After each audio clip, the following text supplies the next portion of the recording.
구원의 은혜, 다시 말해서 이 구원이란 것은 우리가 행위가 아니라 은혜라는 것을 알고 오늘 이 본문을 가지고 말씀을 좀 전가하려고 합니다. 아침에 여러분에게 점심 위에 제가 한번 그 사이트를 보내드렸고, 미국에서 지금 일어나는 그 부흥의 역사들, 그것을 한번 여러분 보셨는지 모르겠지만 제가 예배 전까지 그 라이브로 보고 왔는데, 참 하나님이 꼭 시대마다 이렇게 부으실 때가 있는데, 그 아주사 거래 때도 그 거리를 통해서 평양 대붕의 역사가 일어났고, 영국에서 미국으로 넘어와서 미국에서 이렇게 한국 와서 너무나 놀라운 부흥의 역사가 일어났고, 또 여러 가지 중간중간마다 시대마다 한 번씩 부흥의 역사가 일어났는데, 최근에 또 미국에서 여러분한테 올려드렸던 그 이에서 학교에서 예배를 드리는데 하나님의 임재가 영광이 강력해서 누군가 예배 드려야 한 것이 아닌데 그 시간이 다 들어와서 예배를 드리게 되고, 지금까지도 계속 학생들이 주축이 돼 가지고 모여서 하나님을 찬양하고 예배하고 같이 기도하면서 치유가 일어나고 눌린 자들이 자유케 되고, 그렇게 계속 하나님을 경배하는 그 모습을 제가 예배 전까지 보고 왔습니다. 참 하나님은 죽은 하나님이 아니라 살아 계세요. 할렐루야. 하나님은 우리가 제안을 시킨 뿐이지 하나님은 늘 역사하시고 이미 약속하신 그 언약의 일들, 정말 그 일들을 이루기를 원하시고 반드시 이루신다는 거죠. 우리가 눈에 보이는 것을 자꾸 현상을 의지하고 눈에 보이는 오감 감각적으로 살아간다면 예수님을 통해서 주신 그 은혜들을 누리지 못하고 살아갈 때가 많이 있습니다. 저도 목사님들과 교제하고 이번 주에도 또 서울에서 목사님 연락 와서 이래저래 서로 통화를 하고 대화를 하면서 하나님이 한 주 동안 우리를 통해서 행하신 일들을 서로 이렇게 교제하고 간증하면서 얼마나 많은 일들을 하나님이 하시는지, 그러니까 우리가 이미 주신 그 은혜들을 내가 행하지 않아서 나타나지 않을 뿐이지 이미 다 이루어졌다는 거죠. 그래서 여러분들은 항상 눈에 보이는 그 오감에서 사로잡혀서 거기에 머물러 있지 마시고 하나님은 살아계신 걸 항상 인식을 하고 여러분들이 생각과 태도를 계속 바꾸어서 말씀이 그러하면 그러하다는 것을 인식을 하고, 여러분 안에 있는 신성한 소이죠. 여러분 신성한 소에 대해서 이야기했잖아요. 인도의 그 소를 신성하게 여기잖아요. 그들은 그 윗대부터 계속 내려와서 신성한 소를 뭐라 여깁니까? 신으로 여겨요. 근데 우리가 인도로 가면 그 소를 뭐라 여깁니까? 소고기 스테이크. 없었어 막 신나게 막 잡아먹는데, 그들은 막 예배를 드리다가 그들의 말해서 앉아서 이렇게 집에 있다가도 소가 들어오면 다 피해버립니다. 건들면 안 돼요. 신성한 소기 때문에, 신이기 때문에. 그게 왜 그렇죠? 그 전통이란 거지, 전통. 오랜 시간 내려온 이 전통, 이 구습에 사로잡히니까 이 맛있는 고기를 보고도 먹지 못하고, 지금도 인도에서 먹지 못하고 죽어간 사람이 얼마나 많습니까? 그 널릴 때 지천에 깔린 이 고기를 그냥 잡아먹으면 되는데 그 전통 때문에 그렇다는 거죠. 우리도 마찬가지입니다. 여러분이 말씀을 통해서 인식을 잡고 생각을 하고 태도 바꾸니 뭐냐면 여러분 안에 그 신성한 소가 있는 거예요. 하나님 말씀보다도 내가 더 사랑하고 의지하고 수많은 그 환경 속에서 어릴 때부터 자라면서 그 여러 가지 환경들, 여러 가지 나도 모르게 살아가는 이 생각들, 이것들을 말씀을 통해서 어떻게 해요? 하나하나씩 바꾸가면 여러분 삶에 제한 없이 하나님이 한량없는 은혜가 이미 주신 그 은혜가 흘러넘칠 줄 믿으시기 바랍니다. 오늘 바울은 지난주에도 그리스도를 자랑하라 이 설교를 하면서 계속 이어서 바울이 그 당시에 빌립보 교회를 향해서 육체적인 자랑, 자신의 의로를 자랑하는 그 모습을 보면서 바울이 우리가 자랑할 것은 그리스도라는 것을 이야기하면서 왜 그리스도를 자랑해야 되는가 설명을 했습니다. 그러면서 계속 이어서 바울이 이것을 좀 더 구체적으로 설명하기 위해서 자신에게 일어났던 일들, 자신이 어떠한 자인 것을 자랑하셔야 합니다. 그러니까 육체적인 자랑을 구체적으로 자랑하면서 오늘 본문을 쫙 읽어보면 7가지를 자신의 것들을 구체적으로 자랑하는데, 왜 바울이 자신의 어떤 육신적인 것들을 이렇게 자랑하고 있을까요? 그런 실제로 이것을 가지고 나처럼 이렇게 육신적인 자랑을 하면서 너희도 이렇게 되라 이것이 아니라, 나도 이런 존재였지만 이런 자였지만 어떻게 해요? 내 인생의 가치관과 생각이 바뀌고 내가 정말 어떤 분명한 진리를 깨닫고 이제는 내가 어떻게 살아야 된 걸, 그거에 대해서 그것을 다 무시해라 말이 아니라 이제 이 육신적인 자랑이 나에게는 무익한 것이 되었고 더 이상 그것이 나한테 중요한 것이 아니라 나는 이 정말 진리를 깨달았으니 너희들 이제 너희들의 의를 자랑한 것이 아니라 내가 만난 그 예수 그리스도를 자랑해라 하면서 구체적으로 오늘 본문에서 자신의 육체적인 자랑을 하면서 그 부분에서 반증을 하고 설명을 하고 있습니다. 먼저 보면 3장 4절에 5절 우리 한 목소리 같이 한번 읽어보겠습니다. 시작. 그러나 나도 육체를 신뢰할 만하며 만일 누구든지 다른 이가 육체를 신뢰할 것이 있는 줄로 생각하며 나는 더욱 그러하리니 내가 8일 만에 할례를 받고 이스라엘 족속이요 베냐민 지파요 히브리인 중에 히브리인이요 율법으로는 바리새인이요. 자, 바울이 제일 먼저 나는 8일 만에 할례를 받았다 이렇게 말합니다. 자, 바울이 8일 만에 할례를 받았다 이 말은 뭐예요? 할례는 누구만 할 수 있죠? 이스라엘 이 땅에서 사실은 뭐 보면 여러 나라 있지만 대표적으로 우리 한국하고 이스라엘만 일반적으로 할례하고 다른 나라는 할례를 잘 하지 않습니다. 근데 특별히 이스라엘이 할례하는 이유가 뭡니까? 이들이 아브라함의 후손이란 거죠. 내가 8일 만에 할례를 받았다 이 의미는 내가 누구란 거예요? 나는 아브라함의 후손이다. 왜요? 하나님이 아브라함을 통해서 최초로 할례를 하셨거든요. 사실 그가 아브라함이 그 범죄함으로 말하면 하나님과 언약을 깨잖아요. 그래서 하나님께서 그를 죽여버립니다. 육신적으로. 그러니까 할례라는 것은 육신적으로 죽는다 의미가 있는데 죽임에서 이제 이삭을 낳으면서 언약의 백성이다. 내가 너에게 약속한 이 언약은 변함이 없다. 너는 약속을 깨뜨리지만 하나님의 약속은 변함이 없다는 것을 통해서 보여주시면서 이삭을 그에게 주립니다. 그러면서 그 이스라엘 백성들은 아브라함을 통해서 최초로 했던 이 할례가 이제는 그들에게는 어떤 표징으로 인식하고 있습니까? 나는 아브라함의 후손이다. 할례를 받았기 때문에 나는 아브라함의 후손이다 하면서 그들의 내면 속에는 나는 유일하게 이 땅에서 우리만이 할례를 하고 하나님께 택함 받은 선민이다라는 그 인식이 이 할례에 깔려 있다는 거죠. 지금 바울이 이걸 자랑하는 거예요. 왜? 빌립보 교회 성도님들이 어마어마하게 자신의 의를 자랑하고 그 의로서 열심으로서 뭔가를 할 수 있고 구원을 오늘 설명하겠지만 구원을 받을 수 있다니까 바울이 어느 정도로 대단한지 자신의 것을 자랑하고 설명하는 거예요. 그리고 이스라엘 족속이다 말합니다. 이스라엘은 민족을 이야기하는 것이 아닙니다.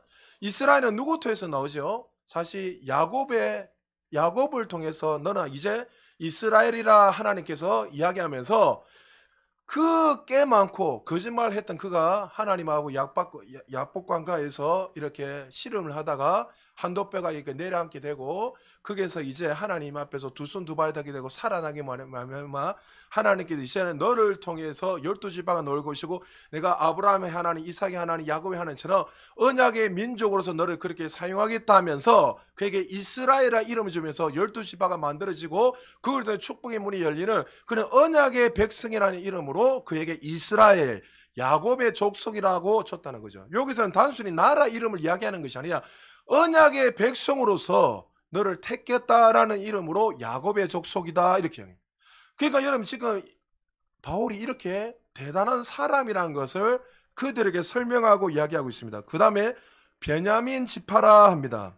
이스라엘은 원래는 여러분 한 국가였죠. 근데 어때요? 솔로몬이 범죄함으로 말하면 그 다음 주에 르보암이 아들이 되는데 그때 남유다와 북이스라엘이 나누어지게 됩니다. 북이스라엘은 10지파가 같이 합쳐져서 한 나라를 이루게 되고 남유다 쪽에는 유다와 베냐민 지파가 이렇게 해서 이렇게 한 민족을 이루게 됩니다. 그러면서 하나님께서 축복을 하시는데 누구를 통해서 메시아 오게 됩니까? 북이스라엘 10지파를 통해서 오는 것이 아니라 남유다에 있던 유다를 통해서 그 지파들을 통해서 메시아가 올 것을 축복했다는 거예요. 그러니까 지금 나는 베냐민 지파다라는 뭐예요? 나는 혈통적으로 쉽게 말해서 메시아의 집안이다 이 이야기 하는 거예요.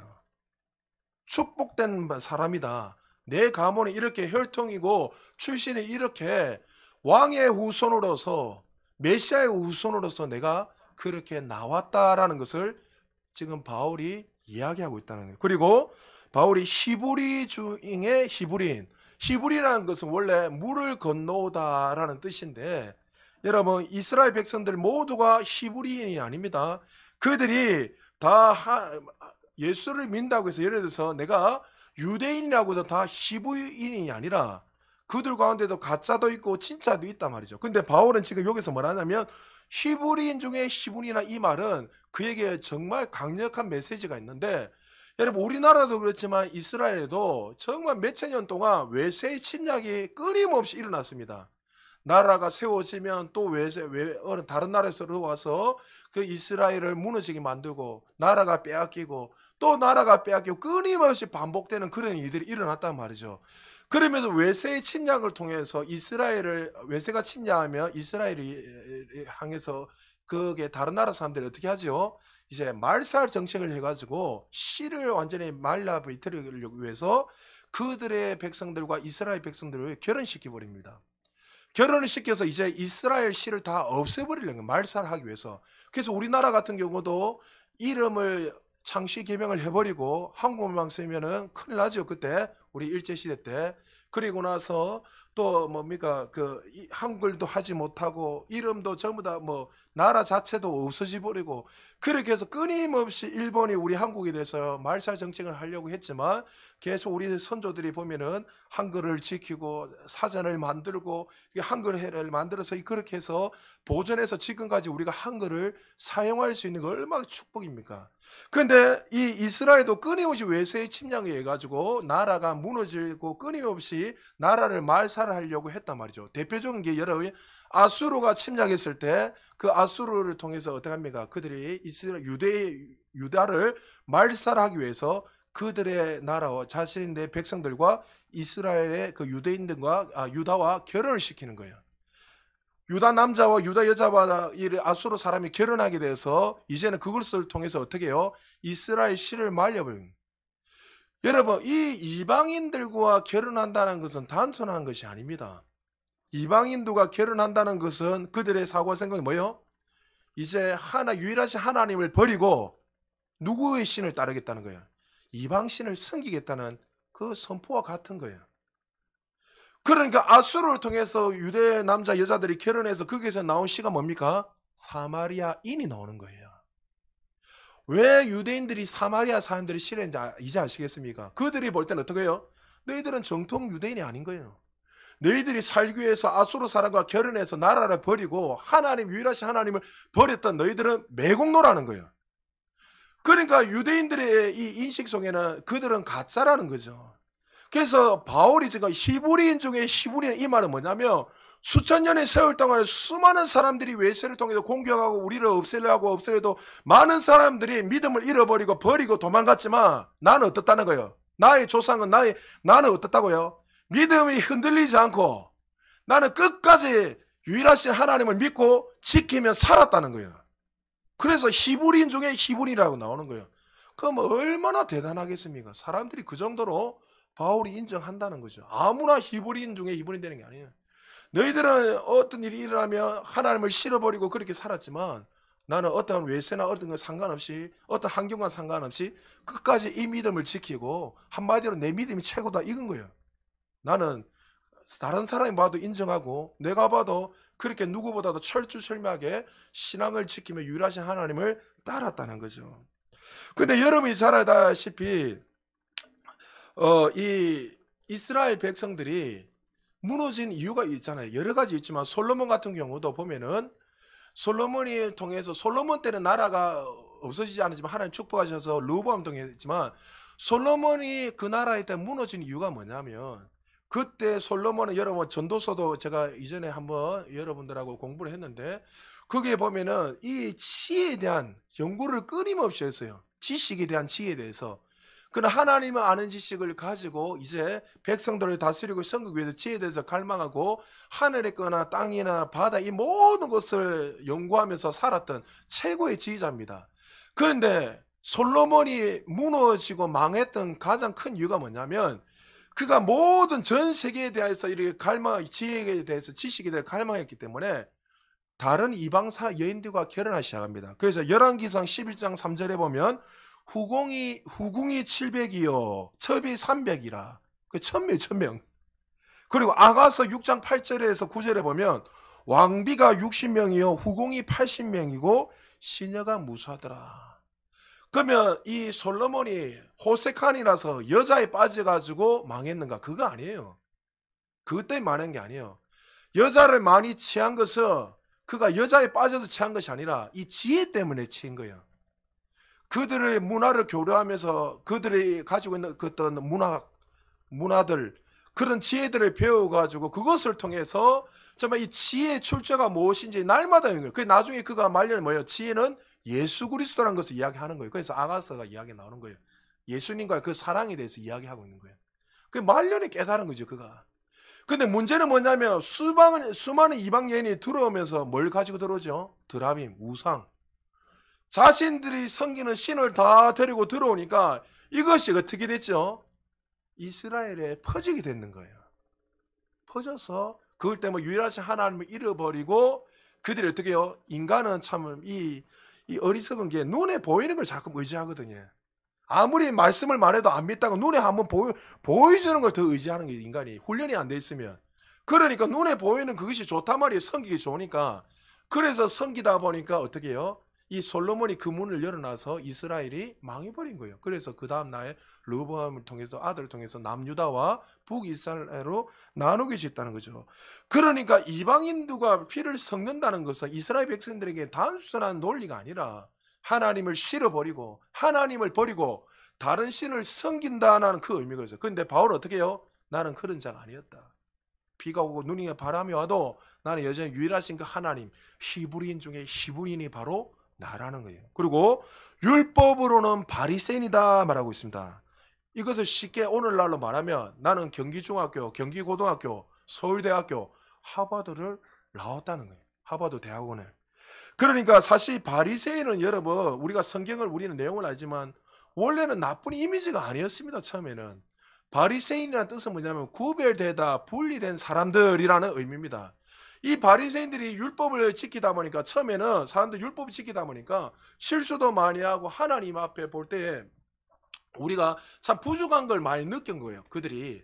그래서 사람들이 우리가 어떻게 하면 주님을 향해 더 열심을 가지고 우리가 열심히 주님을 기쁘시게 하고 우리가 사람들에게 선을 보이고 하나님 영광을 드러낼까 하면서 그들이 모여서 바리새파를 만든 거예요. 나쁜 게 아니에요. 그런데 그들이 처음에는 그런 좋은 의도를 가지고 주님의 영광을 내가 신실하게 살아야 하다가 시간이 지나면 지날수록 어떻게 해요? 진리는 다 잊어버리고 자신들의 의만 드러내기 시작한 거예요. 그래서 어떻게 해요? 하나님께서 주셨던 그 은혜를 다 놓쳐버리고 내 열심과 노력으로 마치 구원을 받을 수 있고 오히려 그 만드는 그 율법을 가지고 어떻게 해요? 사람들을 정죄하게 되고 판단하게 되고 그런 문제들이 일어났다는 거죠.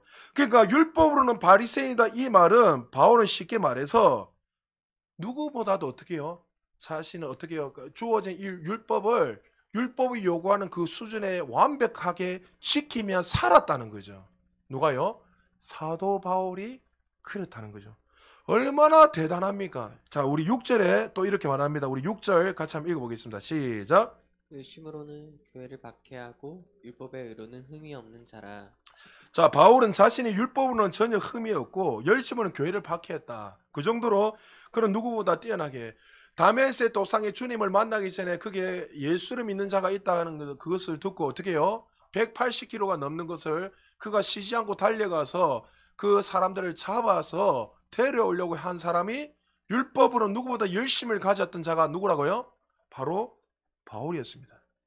그리고 율법의 어떤 것을 613가지를 달아봐도 자기는 전혀 흠없이 완벽하게 그 율법을 요구하는 수준 이상으로 다 지키며 살았던 사람이 바로 사도 바울입니다. 지금 바울이 이 7가지를 쫙 이야기하면서 그들에게 자신이 이야기해. 내 육체를 자랑해. 내 봐라. 내가 이 정도로 그렇게 뛰어나다. 그러니까 소위 말해서 상위 0.1% 아니면 0.01%에 속할 정도로 정말 대단한 사람. 정말 지금도요 이스라엘 가서 아론의 그 이름에 보면 아론의 후손들 이름들이 쫙 있어요. 그러면 이야기하면 사람들이 그냥 이스라엘 사람들은 그 사람 앞에서 존경을 표합니다. 이름은 그 이름만 딱 듣고 아 당신은 아론의 이 대제사장을 오늘 그 후손이군요. 직계제 후손이군요 하면서 당신 집안은 최고입니다. 이렇게 고개를 숙입니다. 그런데 지금 바울이 이야기했으니 얼마나 대단하겠습니까? 그런데 바울이 어떻게 해요? 나도 누구보다 이렇게 뛰어나고 정말 육신적으로도 완벽하고 자랑할 만한 사람이다. 그러나 내가 예수 그리스도를 만나고 나니 이 자랑이 무익하고 유익하지 않다는 것을 그가 언제 깨닫게 되죠? 다메섹 도상에서 부활하신 그 주님을 만나고 난 이후에 그 인생이 바뀌게 됩니다. 자, 그리고 그의 생각과 가치관이 바뀌면서 그의 인생 속에 가장 중요한 것이 무엇인지 오늘 본문 7절에서 9절까지 말씀하고 있습니다. 한 절씩 교독합니다. 9절 같이 읽습니다. 그러나 무엇이든지 내가 유익하던 것을 내가 그리스도를 위하여 다 해로 여길 뿐더러 또한 모든 것을 해로 여김은 내 주 그리스도 예수를 아는 지식이 가장 고상하기 때문이라. 내가 그를 위하여 모든 것을 잃어버리고 배설물로 여김은 그리스도를 얻고 같이 있습니다. 그 안에서 발견되려 함이니 내가 가진 의는 율법에서 난 것이 아니요 오직 그리스도를 믿음으로 말미암은 것이니 곧 믿음으로 하나님께로부터 난 의라. 아멘. 바울은 그리스도를 아는 거, 예수님을 믿는 거, 그것이 자신의 인생의 가장 고상하고 가장 귀한 일이라고 그가 고백하고 있습니다. 나도 너희들처럼 이전에 인생의 그 모든 것을 출신 배경을 자랑하고 또 내가 이렇게 율법이 완벽하게 요구한 수준을 지키며 내가 의로워지고 구원받을 수 있다 생각해. 그래서 누구보다 열심을 가지고 특심을 가지고 그 구원을 이루기 위해서 열심히 살았지만 다메섹의 도상에서 부활하신 그 주님을 만나고는 내 열심으로 율법이 요구하는 그 수준대로 최선을 다해 섬긴다고 해서 구원받는 것이 아니라 이 십자가 복음만이 이 예수 그리스도의 믿음을 말미암아 구원받는다는 이 사실을 깼다고. 네 인생을 변화시키고 너희를 구원시킬 수 있는 것은 누구요? 이 신칭이 예수 그리스도 나의 구주를 믿을 때 의로워지는 그거밖에 없다는 것을 설명하고 있는 거예요. 여러분, 우리도 신앙생활 하다 보면 자꾸만요 주님이 이미 이루어진 것들을 무시하고 자꾸 딴짓 하려는 사람들이 많이 있습니다. 여러분, 이미 모든 건 다 완성하셨습니다. 할렐루야. 우리가 해야 될 건 없다니까요. 여러분, 늘 말씀하지만 이미 이루신 것들을 소저, 구원하다는 소저잖아요. 빌립보서에도 우리 여러분 공부했지만 네 구원을 두렵고 떨리면 이루어라, 이 말은 그 말이 아니랬잖아요. 네가 구원을 못 받아서 떨어라, 이 의미가 아니랬잖아요. 소저라 이 말이 이미 주신 이 구원, 예수님 채찍에 맞으면 나음을 입었고 부유하게 하셨고, 그리고 우리를 가난해서 부유하기 뿐만이 아니라 질병에서 건지셨고, 그리고 마귀를 통해서 오는 그 저주와 사망의 법에서 생명의 법으로 이 모든 것이 구원이라는 거예요. 구원. 그래서 그 이미 이루신 그것들을 삶 속에 어떻게 해요? 나타내라는 거예요. 나타내라. 단순히 영생, 영원히 사는 것, 천국 가는 그 구원만 말하는 것이 아니라 많은 사람들이 이 수준에 머물러 있어요. 그러니까 예수님이 이루신 그것들을 너무나 볼 때는, 본인이 볼 때는 뭔가 부족하게 생각하니까 뭔가를 내가 좀 더 해야지만이 뭔가 되는 줄 착각이 많은 사람들이. 지금 이 빌립보 교인들이 그랬다는 거예요. 개종에서 온 사람들, 유대인들 보니까 율법을 열심히 지키던 사람들 개종해서 믿으면 구원받는다 이렇게 하니까 그들의 논리는 이해가 됩니까? 뭔가 다른 거 있지 않느냐? 왜 요즘 젊은 아이들이 이야기를 해보면 어떤 사람은 쉽게 복음을 받았는데 왜 어떤 사람은 쉽게 못 받았는지 아세요? 논리적이거든요. 사고 자체가. 눈에 보이는 것을 믿고 정반합을 믿고 원인이 있으면 결과가 있다. 이 논리에 어릴 때부터 이 오감, 이 육감, 이 감각기식에 빠져 있으니까 그거 아닌 것들을 자꾸 분석하는 거예요. 분석. 해석을 하고 분석을 하고. 여러분, 말씀을 해석하고 분석하는 게 아니에요. 그냥 믿는 거예요. 할렐루야. 진리는 행하는 거예요. 할렐루야. 이미 이루신 것들은 진리이기 때문에 그것을 내가 이런다고 저런다고 바뀌는 게 아니라, 물이 포도주를 바뀐다면 내가 뭐 다른 거 한다고 바뀌는 것이 아니라 이미 포도주를 바뀌었다면 바뀌신 거예요. 근데 우리는 그걸 가지고 자꾸 논리적으로 어떻게 물이 포도주로 바뀌어, 내 상식으로 논리적으로는 도저히 말이 안 되는데 하면서 분석하고 해석하기 시작해요. 그래서 그 사람에게는 하나님이 이미 이루신 그 역사들이 나타나지 못하는 거예요. 그것을 고민을 하다가 좋게 나가면 상관이 없어요. 이해되십니까? 저도 어릴 때 그런 고민 많이 해서 정말 하나님 살아계십니까? 의심도 되고 인간인지라 왜 의심이 안 되겠습니까? 그런데 거기에서 여러분들이 묵상하는 것들이 그것을 하다가 말씀으로 이렇게 나가야 되는데 이 묵상이 어떻게 해요? 말씀 쪽으로 가는 게 아니라 세상의 방식으로 가기 때문에 문제가 생긴다는 거죠. 그래서 묵상도 너무나 중요하고 우리가 이런 거에 대해서도 고민하는 것도 어디에다가 이렇게 무게추를 두는 것이 너무나 중요하다는 것을 우리는 기억해야 됩니다. 그래서 바울은 의를 자랑하면서 자신의 그 막 이야기들을 자랑하면서 내가 이렇게 될 수 있었던 이유는 내가 너희들보다 더 뛰어나고 나는 최고의 학문뿐만 아니라 출신이고 최고의 배경을 다 가졌지만 내가 이것을 다 배설물로 여겼던 이유는 그것을 무시하고 필요 없다 이해가 아니라 더 귀한 거, 내 의는 구원을 내가 의롭게 되는 것은 내 열심히 노력이 아니라 출신이 아니라 예수님을 나의 구주로 믿음으로 말미암아 오는 은혜였다는 것을 그들에게 말하기를 원했다는 거죠. 그래서 여러분 예수를 믿는다라는 이 고백은요 단순히 예수를 믿는다는 것이 아니라 예수를 믿는다 그 의미성에는 전도학적으로 이렇게 표현하고 있습니다. 예수님을 나의 구주로 믿는다는 거예요. 구주 뭡니까? 나의 구원자 되시고 나의 주님으로 모시는 것이 나는 예수님을 믿습니다. 이렇게 이야기합니다. 근데 여기서 여러분 좀 더 구체적으로 말하면 예수를 믿는다는 것은 구체적으로 무엇을 믿는 겁니까? 예수님 이 땅에 오셔서 우리의 모든 인류의 죄를 위해서 십자가에 죄 없으심을 십자가에 죽으시고 3일 만에 부활하셔서 하늘로 올라가셔서 다시 이 땅의 왕으로서 심판자로 오신 것을 내가 믿습니다. 이것이 예수를 믿는 거예요. 할렐루야. 그러니까 예수를 믿는다 이 고백 속에 단순한 그냥 이거 믿습니다 이게 아니란 거죠. 그분이 우리의 구원자시고 우리의 창조 되시고 우리의 생명 되신 것 그리고 다시 오셔서 왕으로서 이 땅에 오셔서 심판주로 오셔서 우리를 구원하실 그 하나님으로 믿습니다라는 것이 믿는다는 거죠. 바울은 아까 서두에 말했지만 자신의 끊임없는 육체적으로 자랑한 이유는 내가 너희들보다 더 열심히 하면 열심히 했고 너희보다 더 의롭게 살기 위해서 살았으면 더 열심히 살았다. 그러나 이 행위로 이 노력으로 이 율법을 완전히 지킨다고 해서 구원받는 건 아니었다. 내 육체를 자랑한 것이 아니라 하나님의 은혜가 하나님이 나를 의롭게 하셨다는 것을 이야기하는 거예요. 에베소서 2장 8절 9절 이렇게 말씀합니다. 같이 한번 읽어볼까요? 시작. 너희는 그 은혜에 의하여 믿음으로 말미암아 구원을 받았으니 이것은 너희에게서 난 것이 아니요 하나님의 선물이라. 행위에서 난 것이 아니니 이는 누구든지 자랑하지 못하게 함이라. 할렐루야. 행위에서 난 것이 아니란 거예요. 우리가 아무리 열심히 노력한다고 해서 죽었던 자가 살아날 수 있는 건 아니에요. 예수 그리스도 은혜에 의하여 예수님을 통해서 주신 그 은혜로 말미암아 구원받는 것이지. 근데 이 은혜도 이 구원도 누가 주시는 거라고요? 하나님 주시는 거지. 나중에 우리의 눈이 열려서 그게 믿어진 거예요. 내가 이렇게 하나님 은혜를 주셔서 내가 믿게 되었구나. 내가 하나님의 자녀가 되었구나. 그런 것이지. 내 열심과 노력으로 아직도 여전히 많은 사람들이 이 구원을 이루기 위해서 자신의 어떤 행위로 노력으로 뭔가를 자꾸 하려는 사람이 있어요. 아닙니다. 결단코 깨어나도 그 일은 우리가 할 수 없습니다. 이미 은혜를 받았다면 이제는 그 은혜를 누리기 위해서 우리가 그 은혜를 갈망하고 이미 있는 것을 믿음으로 취하고 나아가는 것이지 내 열심으로 노력은 결단코 구원받을 수 없다는 거죠. 이 은혜가 우리에게 어떻게 주어진 거라고요? 바울이 이야기한 게 십자가 사건을 통해서 예수님이 죽으심으로 말미암아 너희가 이렇게 구원받게 되었고 구원의 문이 열렸고 한 공동체에서 머리 대신 예수 그리스도 중심으로 너희들이 합몸이 되어서 섬기고 있다.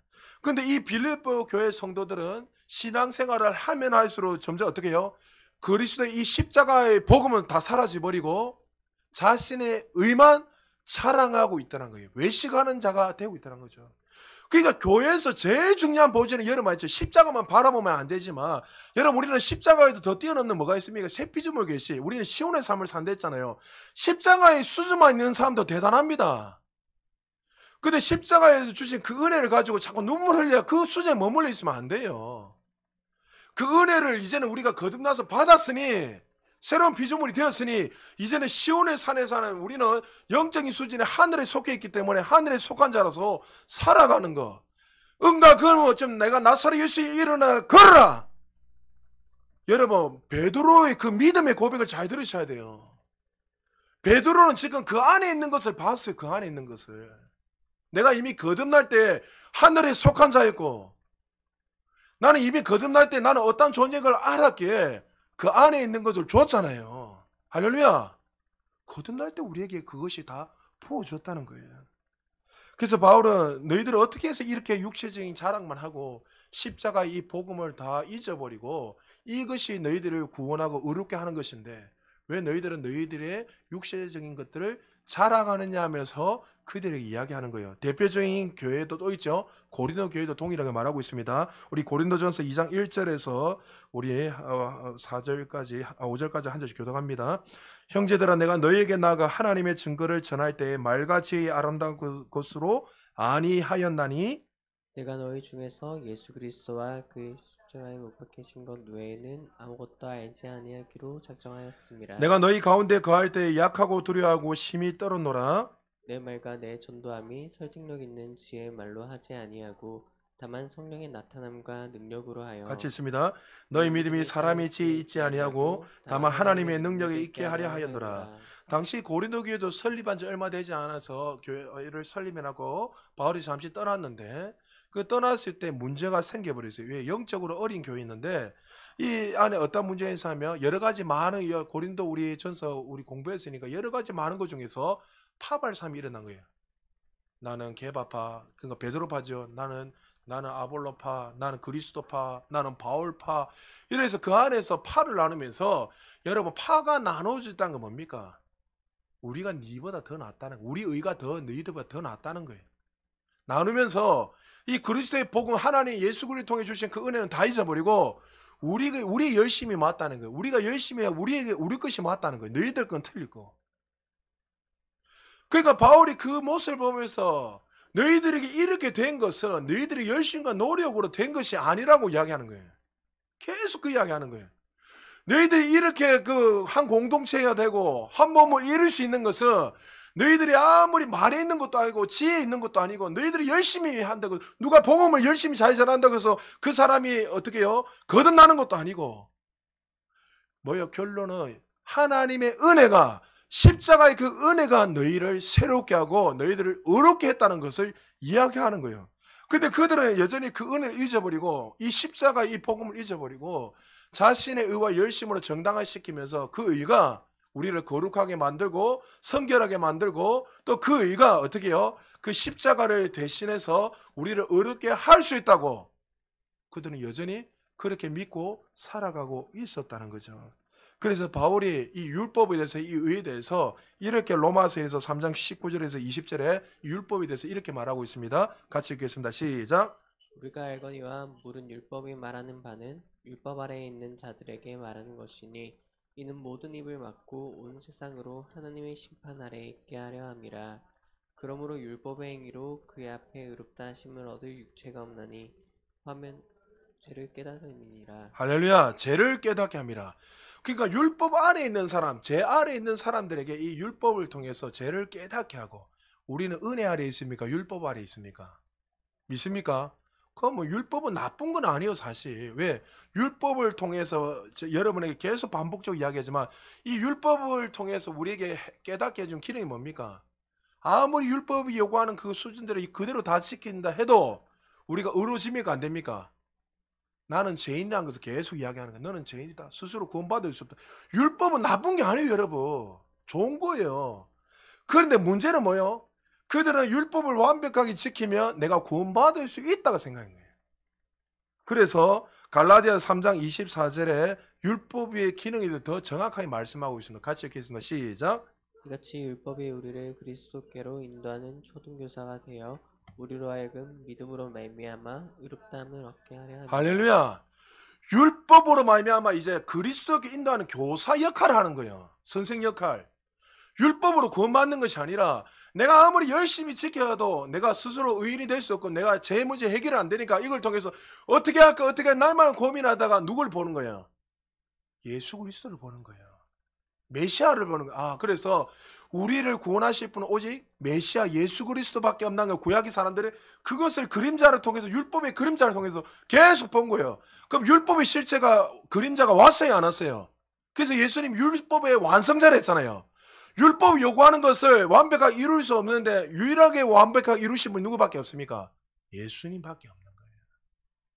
그래서 믿음으로 말미암아 너희를 의롭게 하기 위해서 이 율법을 통해서 초등교사로서 이끌어가서 믿음으로 구원받는 것을 깨닫게 하기 위해서 준 건데 그들은 어떻게 해요? 이 사실을 모르고 여전히 율법을 열심히 지키면 내가 의롭게 되고 거룩한 사람이 되고 개종에서 왔는데도 불구하고 여전히 어떻게 이 복음을 무시하고 십자가 복음을 무시하고 여전히 그런 사람. 여러분 교회 안에 그런 사람들 많이 있어요, 없어요? 사실 많이 있습니다. 어마어마하게 많습니다. 여러분 죄송합니다. 만약에 여러분들 지금 막 율법으로 계속 살아간다면 하나님 이 복음을 완전히 무시하는 거예요. 예수님이 이 땅에 오셔서 십자가 죽으셔서 다 이루신 이 구원을 내가 교훈이야 무시하는 거예요. 부족하니까 내가 뭔가를 좀 더 해야지만이 된다고 생각하기 때문에 그렇게 살아가는 거예요. 이게 얼마나 무서운 건지 모릅니다. 그 얼마나 많은 사람들이 이 율법의 노예에 돼가지고 그걸 가지고 정죄하고 니는 왜 이런 너 저러냐 하면서 당파 싸움을 하고 얼마나 이걸 가지고 그러니까 2000년 전에도 있었고 지금도 있고 여전히 우리 교회 또 주변에 많은 사람 나도 모르게 그렇게 기능하며 살아가는 사람들이 얼마나 많이 있는지 모른다는 거죠. 그래서 바울은 자꾸만 그 이야기를 하면서 봐라. 종교적 열심과 노력으로는 결단코 구원받을 수 없다. 내 자신을 봐라. 내가 누구보다 그렇게 의롭게 살았고 했지만 아무리 열심히 해도 내가 거룩해지지 않더라. 그러면서 다메섹 도상에서 부활하신 그 주님을 믿고 그 믿음조차도 내가 아니라 그 성령께서 예수님이 열어주셔서 믿어진 거예요. 자, 그래서 로마서 3장 21절 22절에 구체적으로 이렇게 말합니다. 같이 한번 읽어볼까요? 시작. 이제는 율법 외에 하나님의 한 의가 나타났으니 율법과 선지자들에게 증거를 받은 것이라 곧 예수 그리스도를 믿음으로 말미암아 모든 믿는 자에게 미치는 하나님의 의니 차별이 없느니라. 보십시오. 율법도 그렇고 수많은 선지자들이 계속 누구에 대해서 이야기한다는 거예요. 예수님에 대해서 이야기해요. 이걸로는 우리가 어떻게 할 수 없다. 구원받을 수 없다. 그 그림자를 통해서 이제 나중에 그 의가 나왔는데 그 의가 예수 그리스도다. 너희들을 의롭게 하는 것은 우리가 율법 열심히 지킨다고 해서 되는 것이 아니라 바로 예수님을 나의 구주로 믿음으로 말미암아 구원받을 수 있다는 거예요. 여러분 이 진리를 놓지 않기를 주님 축복합니다. 자, 그렇다면 여러분들 우리가 이 구원이 어떻게 받을 수 있죠? 이거하면서 제가 좀 설명하고 마무리할게요. 자, 로마서 10장 9절에서 10절 같이 읽겠습니다. 시작. 내가 만일 내 입으로 예수를 주로 시인하며 또 하나님께서 그를 죽은 자 가운데서 살리신 것을 내 마음에 믿으면 구원을 받으리라. 사람의 마음으로 믿어 의에 이르고 입으로 시인하여 구원에 이르느니라. 자, 우리가 구원을 얻으려면 다른 사람이 대신하는 것이 아니라 본인 스스로가 예수를 나의 구주로 믿고 입으로 시인하고 고백할 때 우리는 구원받습니다. 믿습니까? 이건 진리입니다. 자, 근데 제가 지금 어떤 의도를 가지고 하는지 여러분 잘 들으셔야 됩니다. 자, 14절 읽겠습니다. 14절 시작. 그런즉 그들이 믿지 아니하는 일을 어찌 부르리요? 듣지도 못한 일을 어찌 믿으리요? 전파하는 자가 없이 어찌 들으리요? 자, 이 구절은 우리가 전도할 때 많이 사용하고 이야기하지만 사실 전도의 초점도 있지만 그보다 더 중요한 것은 우리가 마음으로 믿고 입으로 고백하면 구원을 얻게 되는데 그런데 그런 것조차도 내 스스로 할 수 있어요? 없어요? 누군가가 나에게 전해줘야지만이 구원이 이루어지는 거예요. 맞죠? 자, 그러면 이 구원의 초점도 어떻게 해요? 나한테 있습니까? 외부로부터 오는 겁니까? 나에게 있지 않다는 걸 이야기하는 겁니다. 제가 이 의도를 잘 들으세요. 여러분이 믿음 구원받는데 그런데 여기에서 누군가가 나에게 복음을 전해주면 그걸 들어야지만이 내가 마음으로 입으로 시인할 때 구원받는 거. 그 구원 자체도 누가요? 하나님 우리에게 주시는 선물입니다. 자, 15절에도 동일하게 말합니다. 같이 한번 읽어보겠습니다. 시작. 보내심을 받지 아니었으면 어찌 전파하리요? 기록된 바 아름답도다. 좋은 소식을 전하는 자들의 삶과 같으니라. 좋은 소식을 전하는 자들의 발들이여 이렇게 말합니다. 이거는 너무나 중요한 복음인데 복음을 전하는 사람은 뭐에 불과하다는 거예요? 발에 불과하다는 거죠. 자, 아까 고린도 교회도 그 빌립보 교회도 잘 들으십시오. 아까 우리 읽었던 내용을 잘 한번 되새겨 보십시오. 그들은 그들의 말로 그들의 지혜로 그들의 의로 구원받을 수 있다고 했습니다. 맞죠? 그래서 그 당시에 그 지식을 고린도 그 전서를 읽어보면 지혜를 숭배했던 그 시대, 지식을 숭배했던 그 시대에 그들 어떻게 자신의 어떤 말로서 그 철학으로서 그들을 어렵게 만들고 구원할 수 있다 해서 끊임없이 그 말로서 그들에게 이야기합니다. 이해되십니까? 그런데 여러분 우리가 복음을 전할 때 논리적으로 전하는 것도 필요하고 사실 또 듣는 사람도 잘 들어야 되고 다 필요합니다. 근데 내가 잘 전한다고 또 반대로 그 사람이 잘 듣는다고 구원이 이루어집니까? 아니라는 거예요. 이 구원은 누가 이루는 거예요? 내가 아무리 잘 전해도 아무리 잘 들어도 이 구원은 여러분에게 발들이여 이야기하잖아요. 이 초점이 어디 있는 거예요? 이 구원은 누굴 통해서 이루어진다는 거예요? 하나님의 은혜로 이루어진다는 걸 이야기하는 거예요. 할렐루야. 근데 우리는 자꾸만 이 구원을 나도 모르게 전하니까 이렇게 이야기해요. 내가 이렇게 전했으니까 내 말 잘하면 못하면 어떡하지? 반대 사람은 잘 들어야지. 환경을 만들고 중요하지 환경 만드는 거. 그런데 우리는 자꾸 수단을 가지고 내 말을 통해서 뭔가 구원을 이룰 수 있고 얻을 수 있다고 생각하는 것이 여전히 우리의 사고 속에 있다는 거죠. 그게 아니라 바울이 계속 이야기하는 것은 한 초점을 두는 것은 너희들의 언변에 있는 것이 아니라 노력에 있는 것이 아니라 너희들은 발과 불구하고 너희는 통로에 불과하지 우리를 거듭나게 하고 우리를 새롭게 하는 것은 너희 행위가 아니라 너희들의 열심이 아니라 뭐냐고요. 하나님 그 십자가의 복음 은혜라는 거예요. 할렐루야. 여러분 이 사실을 여러분 정확하게 믿으셔야 돼요. 그러니까 여러분 우리는 자꾸만 뭔가 내 행위로 뭔가를 될 수 있다고 자꾸만 착각하는 것이 여전히 우리의 사고 속에 생각 속에 있다는 거예요. 하나님의 말씀하기 제가 손을 얹을 때도요. 여러분 잘 들으십시오. 내가 손 얹을 때 나는 컨디션을 가지고 전혀 뭐 이렇게 안 합니다. 어제도 아버지 병원에 모시고 나서 누님 어머니가 고관절이 안 좋다고 또 이래 다리가 너무 심하게 땡겨가지고 그렇게 해서 제가 이제 인사하고 나가려는데 그 신발을 신는 그 입구에서 신발장 앞에서 누나 그거 아프나 이러면서 나 내 기도해줄게 기도를 해주세요. 그러니까 기도해 주려니까 우리 누나가 하는 말이 혜호가 니는 꼭 왜 나갈 때 기도해주는 이랑 그게 누나 인식 속은 이런 거예요. 분위기를 만들어서 앉아가지고 내 믿음을 가지고 또 내 믿음도 필요하겠죠. 그 사람 믿음이 중요하죠. 그러나 여러분 우리가 손을 얹을 때 내 믿음하고 상관이 있어요 없어요? 말씀에 손을 얹은 즉 나으리였기 때문에 나는 누굴 믿고 얹는 거예요? 말씀이 그러하기 때문에 그냥 얹는 거예요. 내 믿음과 아무 상관없는 거예요. 내 믿음으로 병 낫는 게 더 쉽을까요? 아니면 하나님이 이루신 그 진리 위에 손을 얹는 게 더 쉽습니까? 더 활성화해서 하나님께 더 말씀의 만문이 열려 있다는 거죠. 기도를 많이 한다고 해서 뭐 역사가 더 일어나고 덜 일어나 이건 아니단 말이죠. 그러니까 지금 바울이 빌립보 교회를 향해서 이 고린도 교회를 향해서 또 우리를 향해서 성도를 향해 하는 말이 뭡니까? 너희는 이미 예수님을 통해 이루신 그 은혜를 믿지 않고 왜 여전히 너는 과거로 돌아가고 내가 더 열심히 노력하고 의롭게 살아가야지만 마치 구원을 받을 수 있고 그런 일들이 일어난다고 너희들은 그렇게 살아가고 있느냐. 언변이나 정확한 논리나 복음을 전하는 것도 필요하고 듣는 것도 중요하지만 너희들이 말을 통해서 그 사람이 변화되고 그 사람이 구원받는 것이 아니라 하나님의 은혜라는 거예요. 그래서 아까 고린도전서 2장에 뭐라 했습니까? 너희의 말에 있지 않다. 성령의 나타남 하나님의 은혜에 있다고 이야기하잖아요. 할렐루야. 바울이 이 빌립보 교회를 향해서 그 의뢰에 대해서 잘못된 걸 설명하면서 빌립보 3장 9절에서 이렇게 결론을 맺습니다. 우리의 결론이 되었으면 좋겠습니다. 우리 같이 한번 읽겠습니다. 시작. 안에서 발견되려 함이니 내가 가진 의는 율법에서 난 것이 아니요 오직 그리스도를 믿음으로 말미암은 것이니 곧 믿음으로 하나님께로부터 난 의라. 할렐루야. 우리의 고백이 되었으면 좋겠습니다. 여기에서 믿음으로 표현하는 것도 결국에는 믿음 속에 그리스도께 나를 위하여 대신 고난을 당하여 십자가에 달려 돌아가시고 그 사건 때문에 너희들에게 이 모든 구원이 이루어졌다. 그 이야기 하는 거예요. 그 사실을 믿음으로 말미암아 네가 어렵게 되는 것이지 내 행위로 내 열심으로 그 일들이 이루어진 것이 아니라는 거죠. 사랑하는 성도 여러분, 하나님은 살아계세요. 할렐루야. 하나님은 그런 우리가 생각하는 쪼잔한 하나님이 아니세요. 정말 우리를 누구보다 사랑하시고 우리를 위해서 이미 모든 걸 다 공급하시고 다 이루어놓으셨습니다.